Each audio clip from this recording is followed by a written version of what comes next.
In this video, we're going to take a look at one hypothesis testing example. Here we're looking at let X denote the GPA of an engineering student at Cal Poly Pomona. It's a random variable X. It is widely known that for this population, standard deviation of GPA is 0.5. So that is a given. Standard deviation of population is 0.5. The population mean is not widely known. The average of the population, or GPA, is not widely known. However, it is commonly believed that the average GPA is 3.0. We wish to test this hypothesis using a sample size of 25 and a level of significance of 0.05. Part A. Identify the null and alternative hypothesis. So, following the rules that we discussed for null and alternative hypothesis, we know that for null hypothesis, we always have the equality sign.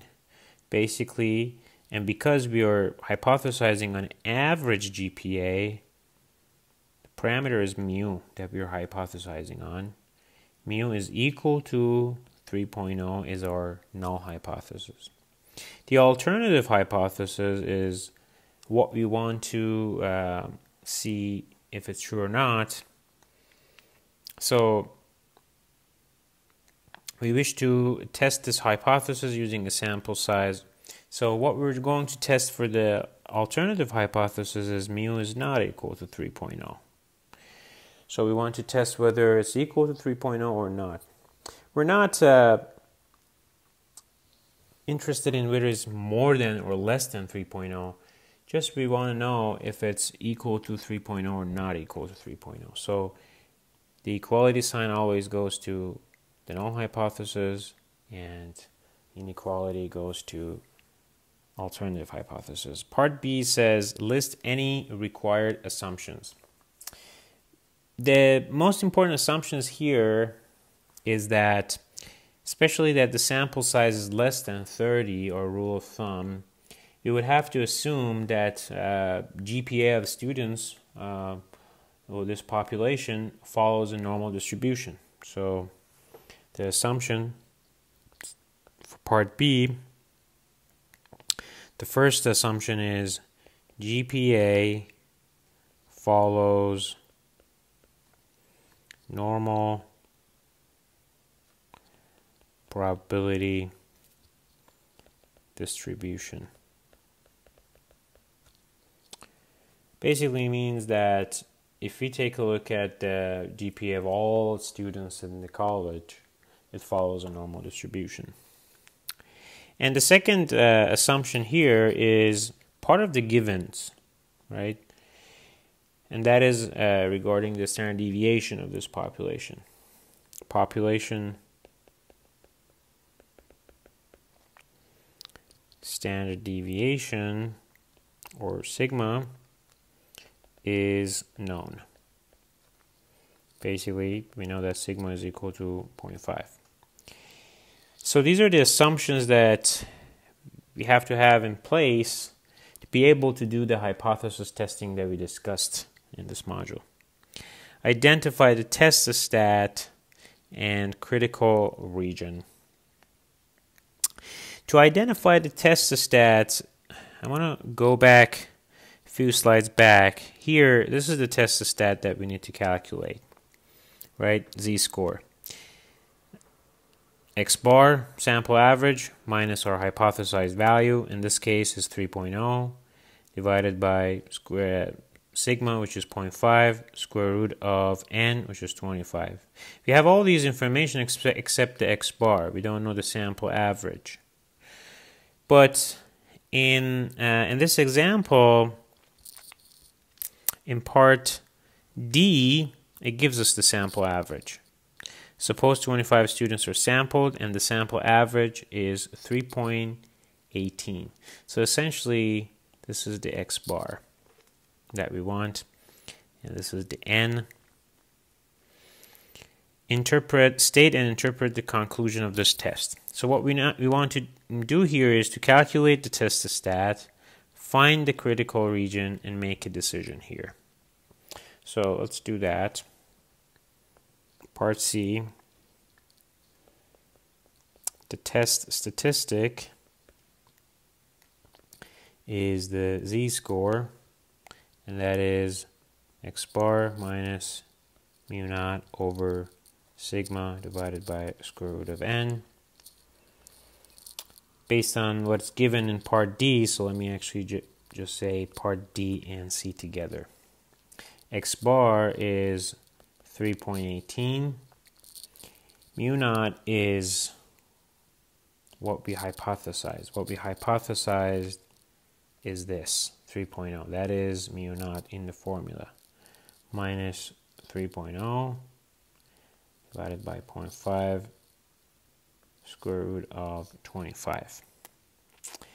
And when you calculate that, that is equal to 1.8. Okay? So that is our test stat. Now, what do we know so far? We know that this is 0. All right, this is that distribution of z. And we know that our test stat is at 1.8. So let's say here is 1.8. But we don't know where the critical region is, right? The area that leads to rejection of null hypothesis. We need to find that out.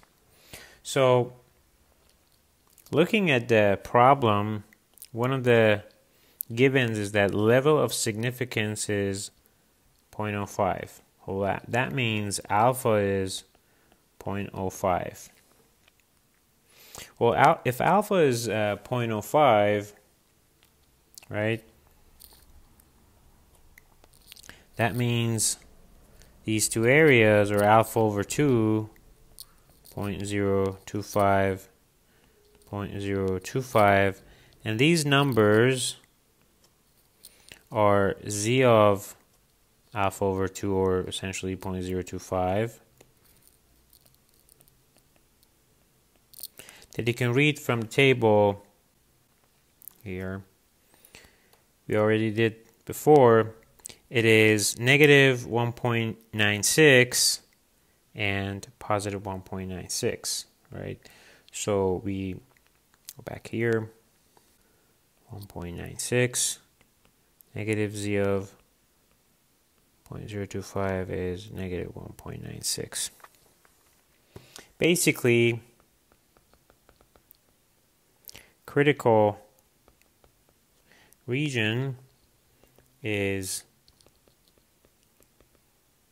less than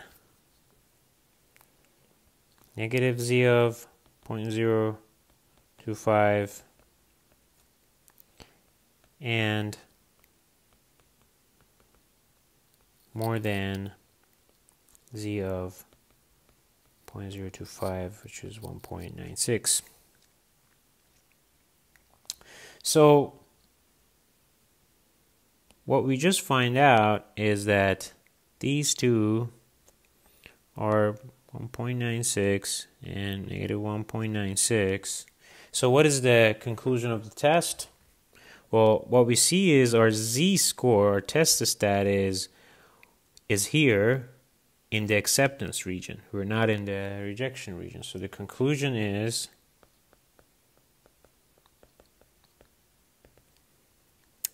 since z-score of 1.8 is between 1.96 and negative 1.96, what we conclude is we fail to reject the null hypothesis. Essentially, we didn't have enough evidence to reject the null hypothesis, so we fail to reject the null hypothesis. In other words, we accept that the GPA of the college is equal to 3.0. That is the conclusion. In part E, it says, what is the probability of type 1 error for this test? Well, this is very easy. Probability of type 1 error is the same as alpha. So that is 5%.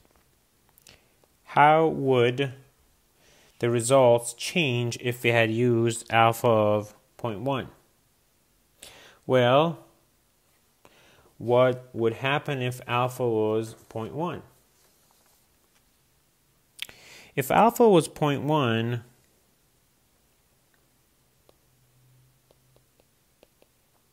that means z of alpha over 2 and negative z of alpha over 2 would be z of 0.05 and negative z of 0.05. And that means we would have a different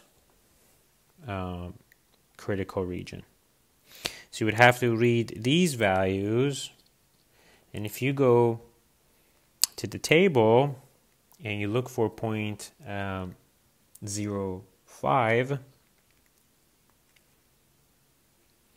you would find it here, right? So one of these two values. And those are associated with negative 1.65, and then on the other side is positive 1.65. So basically we would have a different critical region. In that case, the critical region would be probably here, right? Where you would have 1.64 and negative 1.64.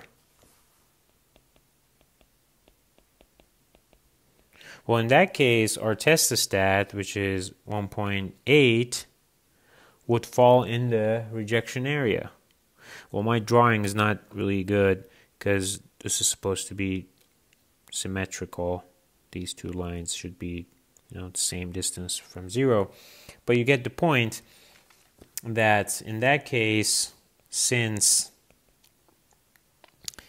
z score of 1.8 is more than z of 0.05 of 1.64, we would reject the null hypothesis.